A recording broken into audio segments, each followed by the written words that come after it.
नमस्कार, good evening students. आज हम स्टडी राइट्स क्लास के अंतर्गत मैं देवेंद्र शाह BSc वे मैं आपकी आज साइंस की क्लास लेने आ रहा हूँ। कल हमने चर्चा की थी हमारे आसपास के पदार्थ, मैटर इन आवर सराउंडिंग्स। ये हमने कल चर्चा इस पर कर चुके हैं। एक बार मैं आपको फिर एक बार रिवीजन कर देता हूँ। तो हमारे आसपास के पदार्थ जैसे दैनिक जीवन में आपको हम देखते हैं कि हमारे आसपास जो भी वस्तुएं जो जिसको छुआ जा सकता है या जो बाहर रखती हैं स्थान घेरती हैं, वो जो भी वस्तुएं हैं, वो जो भी जिस भी सामग्री से बनी है वो पदार्थ कहलाता है। वो पदार्थ के द्वारा निर्मित है। इसकी हम एक डेफिनेशन और कल बताई थी कि जो भी वस्तु जिसमें भार हो या कोई स्थान घेरती हो वो पदार्थ कहलाती है। मतलब जो वस्तु है वो पदार्थ कहलाती है। और कल हम डिस्कस किया था पदार्थ के गुणों के फिजिकल कंडीशन के बारे में, मतलब भौतिक स्वरूप पदार्थ का। चूंकि हम डिस्कस कर चुके हैं कल, पदार्थ एक बहुत ही सूक्ष्म कणों से मिलकर बना होता है। जैसे हमने बताया था, जैसे पदार्थ है, ये पदार्थ है, पदार्थ के अंदर ये कण है,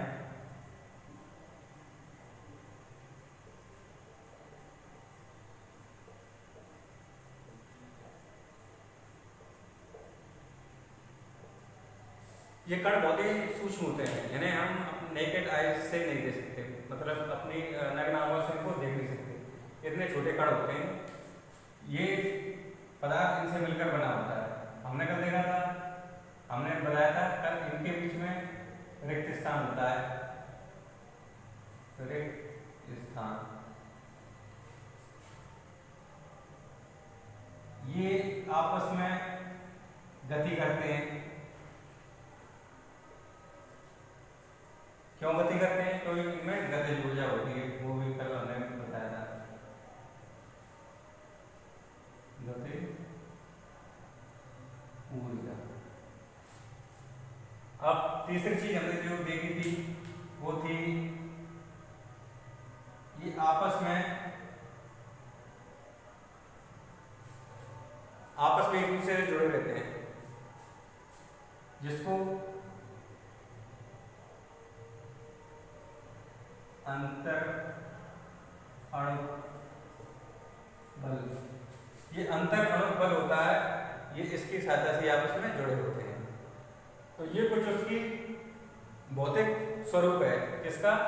पदार्थ का ये भौतिक स्वरूप है। आइए इससे आगे चलते हैं।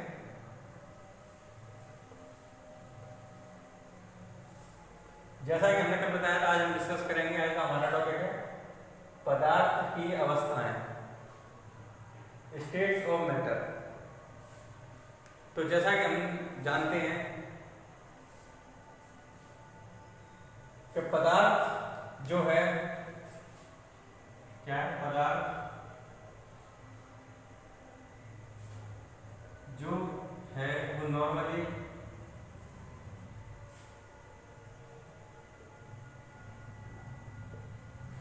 जो पदार्थ है वो तीन कंडीशन में मिलता है। पहली कंडीशन है ठोस, सॉलिड।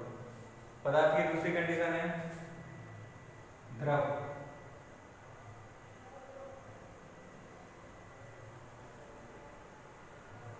लिक्विड। पदार्थ की तीसरी कंडीशन है वायु या गैस।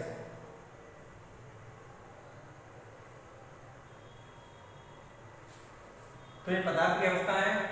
ये पदार्थ हमारी पृथ्वी पे जितने भी पदार्थ हैं ये सारे तीनों रूपों में पाए जाते हैं।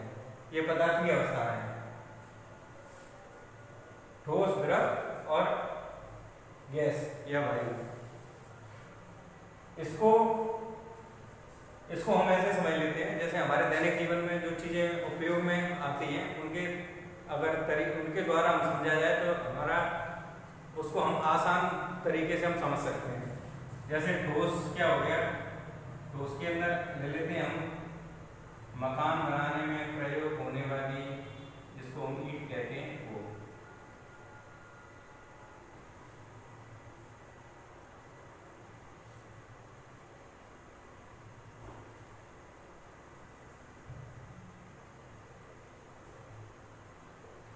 ये ठोस के रूप में हमने ले लिया ईंट। अब आता है द्रव। द्रव के रूप में हम ले लेते हैं हमारे रोजमर्रा के जीवन में उपयोग होने वाला ये बाल्टी है, इसमें पानी भरा है। तो ये किसका रूप हो गया, द्रव का। अब तीसरा है वायु। तो वायु को हम ऐसे ले लेते हैं जैसे हमने देखा होगा गुब्बारे मिलते हैं, जैसे बच्चे खेलते हैं तो गुब्बारों में जो ये गुब्बारा है और इसमें क्या है, वायु भरी हुई है। तो ये भौतिक जीवन में उपयोग में आने वाले सरल उदाहरण हैं किसके, पदार्थ के, ठोस, द्रव और गैस। क्लियर? ठीक है। अब ये जो हमारे रोजमर्रा के जी काम आने वाले हैं वो उदाहरण है। अब इनका आंतरिक संरचना देख लेते हैं। क्या ये जो ठोस पदार्थ है इसकी आंतरिक संरचना कैसी है, या ये द्रव है इसकी आंतरिक संरचना कैसी है। उपाय,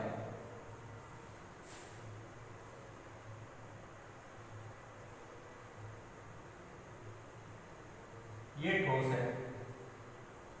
ठोस में जैसा हम पहले भी चर्चा कर चुके हैं, इसमें जो कण हैं वो काफी पास होते हैं, काफी होते हैं, बहुत मात्रा में होते हैं, पास होते हैं। ये द्रव है। द्रव में जो कण हैं वो ठोस की अपेक्षा थोड़े दूर होते हैं। वायु में जो कण हैं वो द्रव की अपेक्षा और कम होते हैं। तो ये हमारे रोजमर्रा के जो लाइफ है उसमें हम यूज करते हैं। ये वो रूप है, जैसे ईंट हो गया, द्रव हो गया, वायु हो गया, ये इनका आंतरिक संरचना है, जैसा कि हम इसके द्वारा हम समझ सकते हैं। अब ठोस कैसा है, ठोस में कण ज्यादा है, इसके अंदर जो रिक्त स्थान है वो कम है। द्रव के अंदर कण ठोस की अपेक्षा थोड़े कम है, रिक्त स्थान ठोस की अपेक्षा थोड़ा ज्यादा है। वायु में कण द्रव की अपेक्षा काफी कम मात्रा में, लेकिन स्पेस जो उनके बीच में जो स्पेस है, जो रिक्त स्थान है, वो द्रव से ज्यादा है। तो ये हो गए पदार्थ के अवस्था है। इसको मैं साफ कर देता हूं, आप उतार लेना बाद में, वीडियो पोस्ट करके आप नोट कर सकते हैं इसको।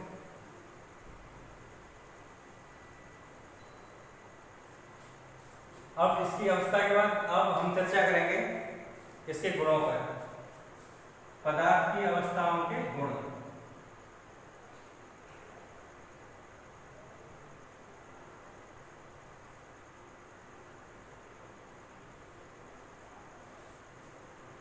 पदार्थ की अवस्थाओं के गुण। अब गुण के अंदर फिर से ले लेते हैं ठोस,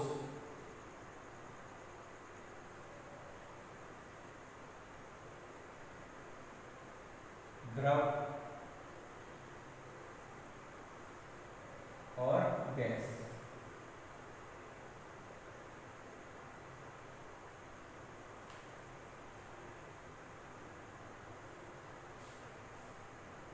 अब इनके गुणों पर चर्चा करेंगे। तो ठोस के जो गुण है, आकार, इसमें सबसे पहले देख लेते हैं आकार। तो ठोस ठोस का जो पदार्थ है, ठोस का जो पदार्थ है, ठोस का उसका आकार होता है निश्चित।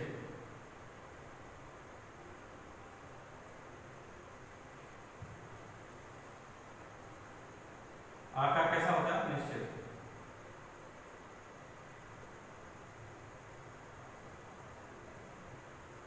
आकार निश्चित होता है, एक शेप होती है। क्यों होती है? क्योंकि जैसा हमने अभी इससे पहले चर्चा की थी कि ठोस के अंदर जो कण होते हैं वो काफी पास पास मौजूद होते हैं, काफी संख्या में होते हैं और पास पास होते हैं, तो उसके अंदर एक दूसरे से मजबूती से जुड़े रहते हैं, जो इसको ठोस को आकार प्रदान करता है। अब आते हैं द्रव पे। तो आकार जो द्रव का होता है, तो द्रव का आकार निश्चित नहीं होता है।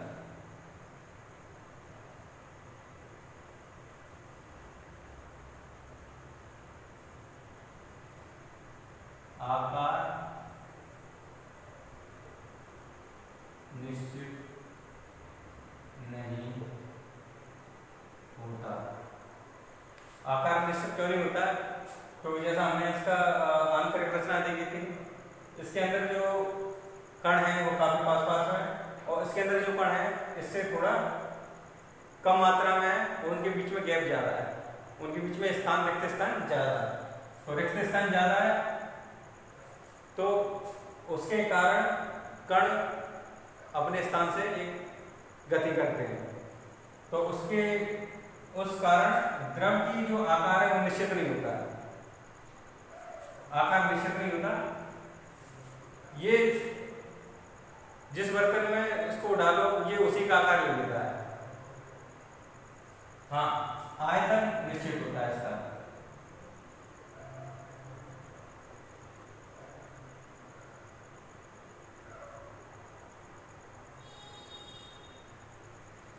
इसका जो द्रव का आयतन है वो निश्चित होता है। जैसे कि 1 लीटर पानी है, तो आयतन तो निश्चित है लेकिन उसका आकार निश्चित नहीं है।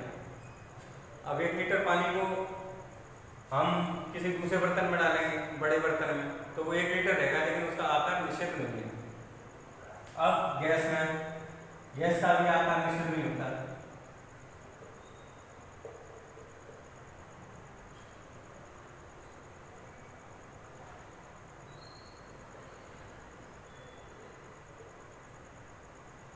गैस का भी आकार निश्चित नहीं होता।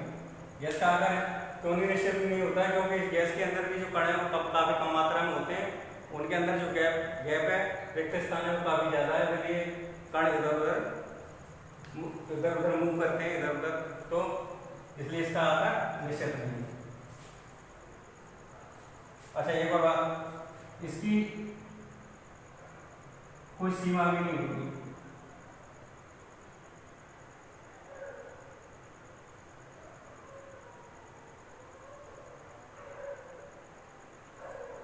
इसकी कोई सीमा नहीं होती, निश्चित सीमा।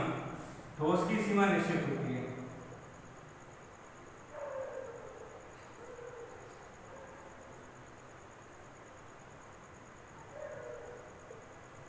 ठोस की सीमा निश्चित होती है, द्रव की सीमा भी कोई निश्चित नहीं होती।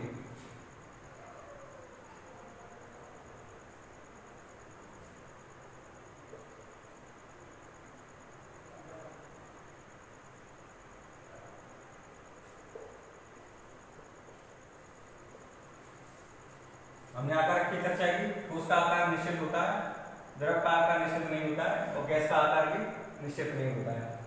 सीमा, ठोस की एक सीमा होती है जिसके कारण उसका एक आकार रहता है, और द्रव की कोई सीमा नहीं है। उसको अगर सरफेस पे डालना है तो वो आगे जैसा बर्तन होता है उसका वैसा ही आकार ले लेता है, तो इसलिए उसकी सीमा निश्चित नहीं है। हाँ, इसका आयतन होता है, आयतन निश्चित होता है। गैस का आकार निश्चित नहीं होता, इसकी सीमा भी नहीं होती, और गैस का भी आयतन निश्चित नहीं होता।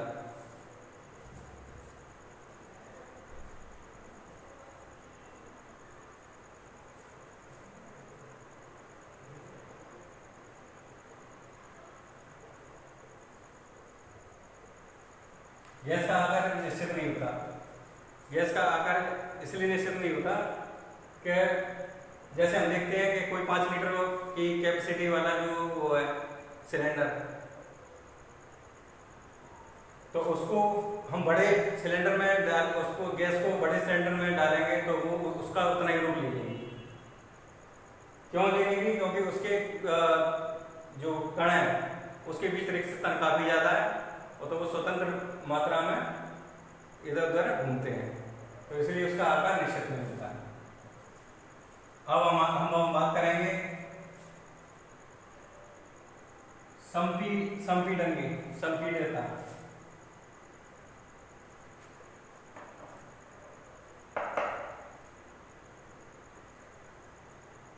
संपीड़ितता ठोस में नहीं होती।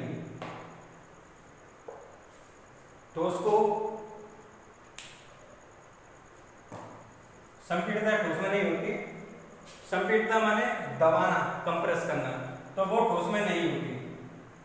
ठोस को हम संपीड़ित करेंगे तो वो अपना आकार नहीं बदलेगा, बल्कि छोटे छोटे टुकड़ों में टूट जाएगा। अब बात करते हैं द्रव की। द्रव में बहुत नगण्य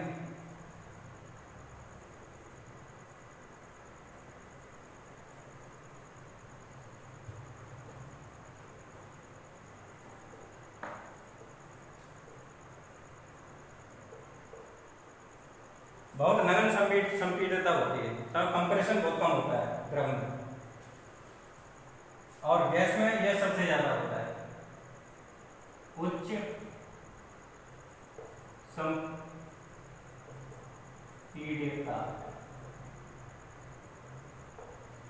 ये उच्च संपीड़ितता होता है गैस में, क्योंकि गैस के अणुओं या कणों के बीच अंतर आणविक बल इतना मजबूत नहीं होता, गैप उसके अंदर रिक्तियां बहुत पाई जाती हैं।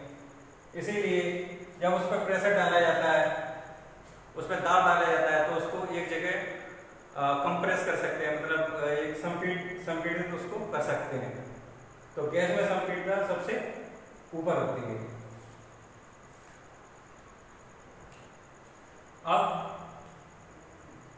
अब बात करेंगे, आकार हो गया, सीमा हो गई, आयतन हो गया, संपीड़ितता हो गई।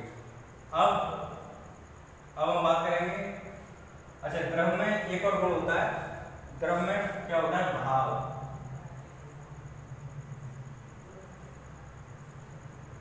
बहाव होता है, ये इसका गुण है, जिसको बोलते हैं फ्लोट करता है, फ्लोटिंग। तो ये बहाव है। जल को कहीं हम सरफेस पर डालेंगे तो बह के आगे चला जाएगा। इसी प्रकार गैस को भी हम बोल सकते हैं कि गैस में भी बहाव होता है। गैस के बहाव को ऐसे हम मान सकते हैं, जैसे गैस को किसी सिलेंडर में रखा कर किसी रूम में, वो सिलेंडर को रूम में छोड़ दिया, खाली कर दिया, तो वो उस स्थान को उस सिलेंडर से वो उस स्थान को भर देती है। तो मतलब उसको भी, अब जैसे हम ऐसे कह सकते हैं कि ये सिलेंडर है,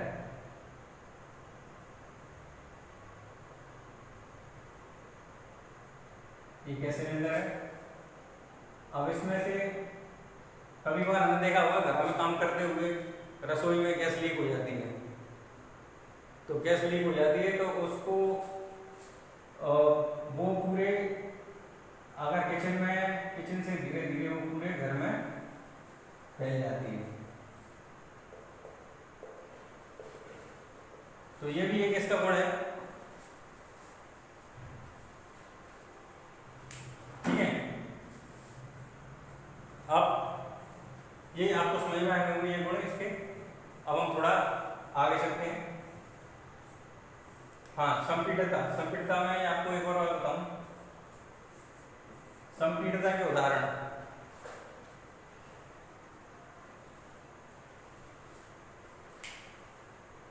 अच्छा, इसको एक और चीज कह सकते हैं, गैस के कणों में गतिशीलता होती है। इसको हम ऐसे समझ सकते हैं कि इसके कणों में गतिशीलता होती है। तो ये गतिशील, जैसे गतिशील होते हैं तो वो जैसे अगर लीक हुआ तो वो पूरे उसमें उसकी स्मेल में फैल जाता है। और संपीड़ितता का मैं उदाहरण बता रहा था, तो इसमें आता है एलपीजी,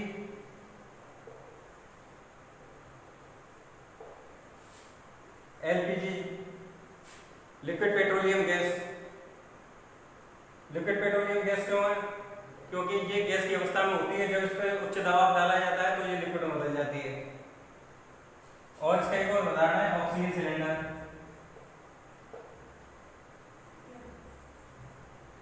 ऑक्सीजन सिलेंडर जो अस्पतालों में उपयोग होते हैं, ऑक्सीजन सिलेंडर, उसमें भी जो ऑक्सीजन होती है वो वैसे गैस है, लेकिन इतने प्रेशर के साथ उसमें भरी जाती है, इतना दबाव डाल के उसमें भरी जाती है कि वो उसमें लिक्विड के रूप फॉर्म में आती है। ठीक है, तो ये तो हो गए पदार्थ की अवस्थाएं और ये आपके गुण। आशा करता हूँ ये आपको समझ में आया होगा। ठीक है, अब थोड़ा आगे चलते हैं इससे।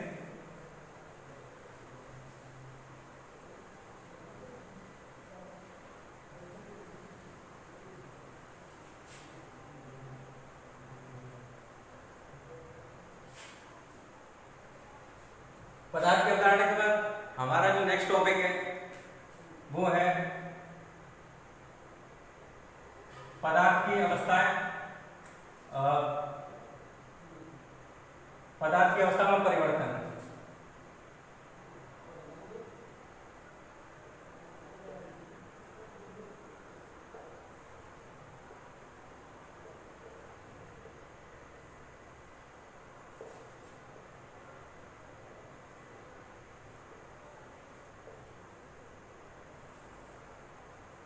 पदार्थ की अवस्था में परिवर्तन,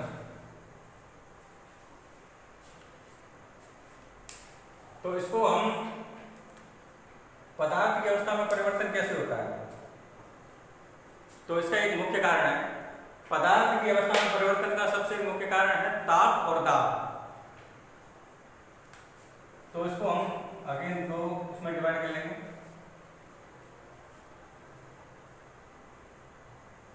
तापमान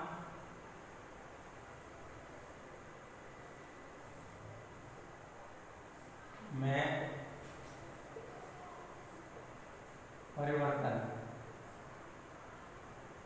तापमान में परिवर्तन, और इधर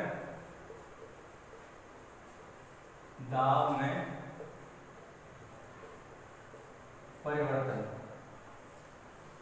तापमान में परिवर्तन और दाब में परिवर्तन। तो इसको हम ऐसे समझ सकते हैं। इससे पहले मैं एक बात बताना चाहूंगा कि केवल जल ही है जो हमें तीनों अवस्था में प्राप्त होता है। अब जो जल है वो तीनों अवस्था में प्राप्त होता है, उसके पीछे भी तापमान में परिवर्तन ये एक कारण है। तो जैसे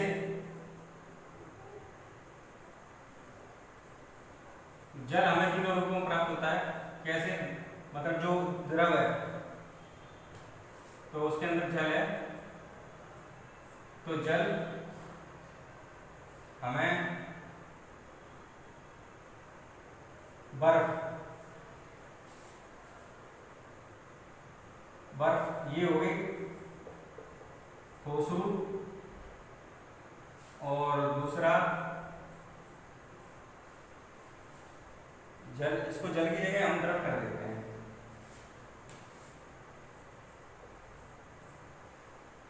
ठोस,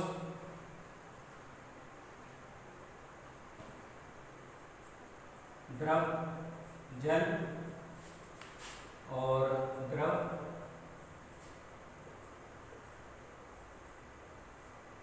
वाष्प, ये हो गया बर्फ।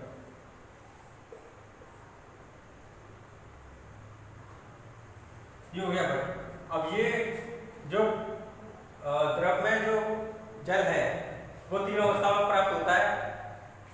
किसके कारण? तापमान में परिवर्तन के कारण।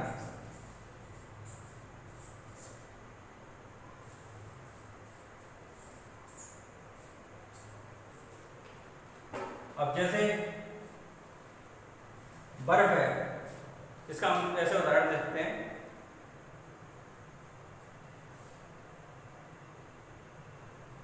बर्फ है तो बर्फ को हम तापमान में जब फ्रिज से निकालते हैं तो फ्रिज में तापमान कम रहता है, बाहर निकालते हैं तापमान बढ़ जाता है।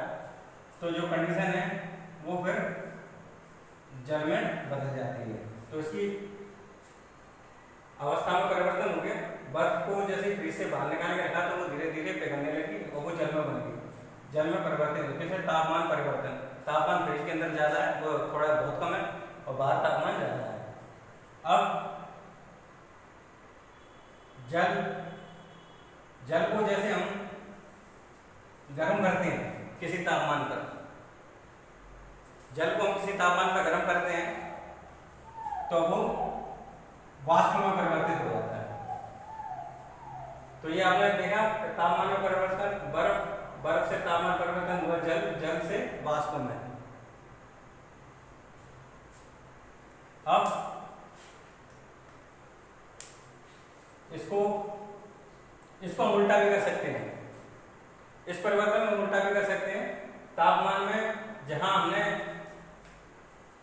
तापमान में वृद्धि हुई वहां हम इसको उल्टा कर सकते हैं, तापमान में गिरावट करके। अब जैसे वाष्प है, आपने देखा होगा घरों में, मैं आपको उदाहरण बता दूं। घर में जैसे हम दूध गर्म करते हैं तो दूध गर्म करने के बाद उसको जैसे गैस पे उतार के नीचे रखते हैं, उसको प्लेट से ढक देते हैं। प्लेट्स पे ढकने के बाद आपने प्लेट हटा के कुछ देर बाद देखते हैं कि उस पर बूंदे बूंदे छा गई हैं। तो वो मतलब जो भी द्रव है, पानी या दूध, तो उसका वाष्प में बनने का वो एक अच्छा उदाहरण है, वो एक उदाहरण है। अब टेम्परेचर को कम करते हैं, टेम्परेचर को बढ़ाते हैं। टेम्परेचर को बढ़ा के जो वाष्प है, जो हमें जल उसमें टेम्परेचर को घटाते हैं। तो टेम्परेचर को घटाने में वाष्प पुनः जल में परिवर्तित होगी। पहले किसमें गई? जल में।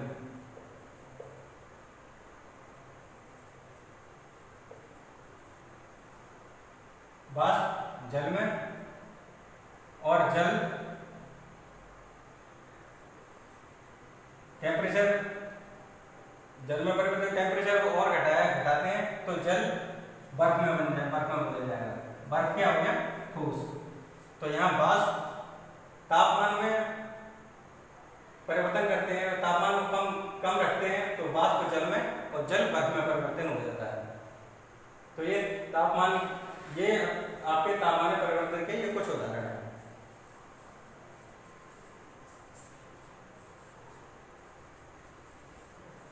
अब हम देखते हैं दाब में परिवर्तन। दाब में परिवर्तन, जिसके लिए पहले दाब में परिवर्तन को समझ ले रहे हैं। दाब में परिवर्तन होता क्या है? दाब में परिवर्तन जैसे मैंने आपको बताया कि किसी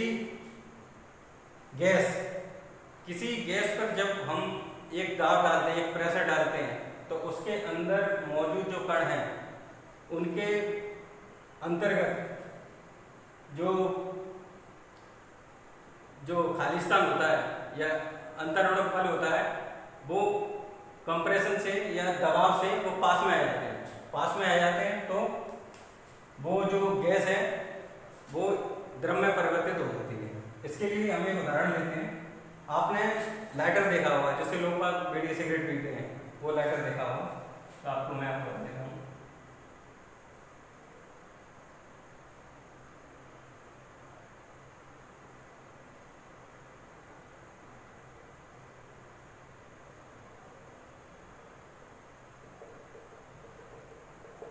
ये लाइटर है।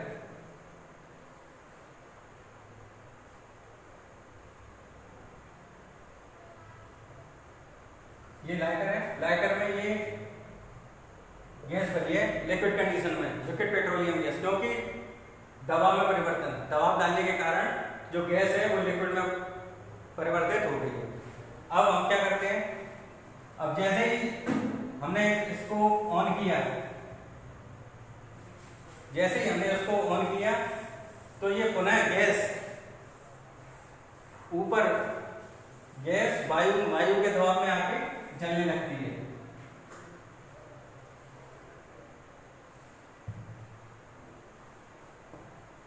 जैसे ही हमने ऑन किया तो गैस वायु के संपर्क में, बाहर वातावरण वायु के संपर्क में आके वो पुनः द्रव से गैस में परिवर्तित हो गई। तो ये दाब में परिवर्तन का एक उदाहरण है। आप आशा करता हूँ ये आपको समझ में आया होगा, ये लाइटर वाला, ठीक है। अब इसका एक और उदाहरण देख सकते हैं, जैसे कि अब दाब में परिवर्तन हुआ तो ये जो गैस है वो लिक्विड में से गैस में बदल गई। इसका एक और उदाहरण है ठोस CO2।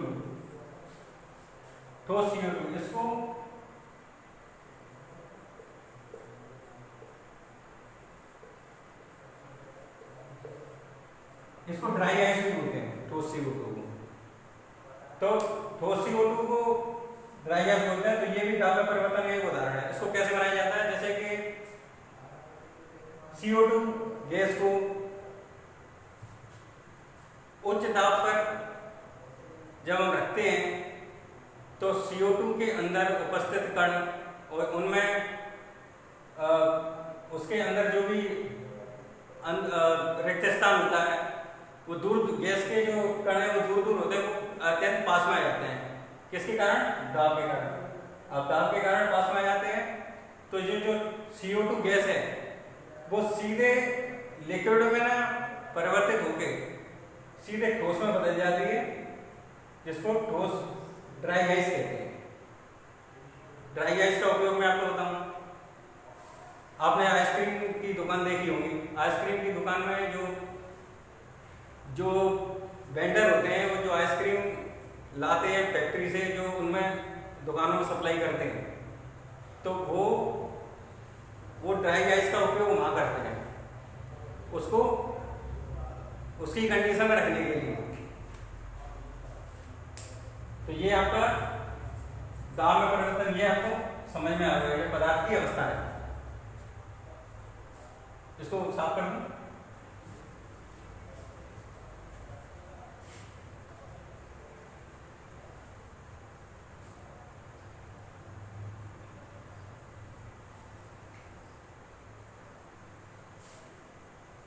आशा करता हूँ ये पदार्थ की अवस्था में परिवर्तन आपको समझ में आ गया होगा। और आज का हम टॉपिक यहीं समाप्त करते हैं। और इसके लिए मैं आपको कल बता दूं, कल हम चर्चा करेंगे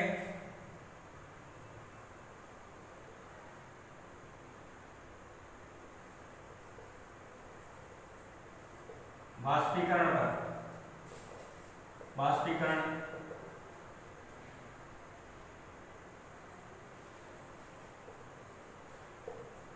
क्वथनांक,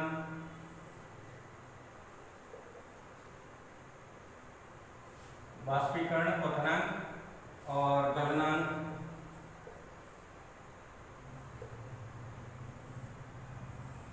कल के हमारे ये टॉपिक है वाष्पीकरण, क्वथनांक और गलनांक, इवेपोरेशन, बॉइलिंग पॉइंट और मेल्टिंग पॉइंट। ठीक है, आशा करता हूँ आपका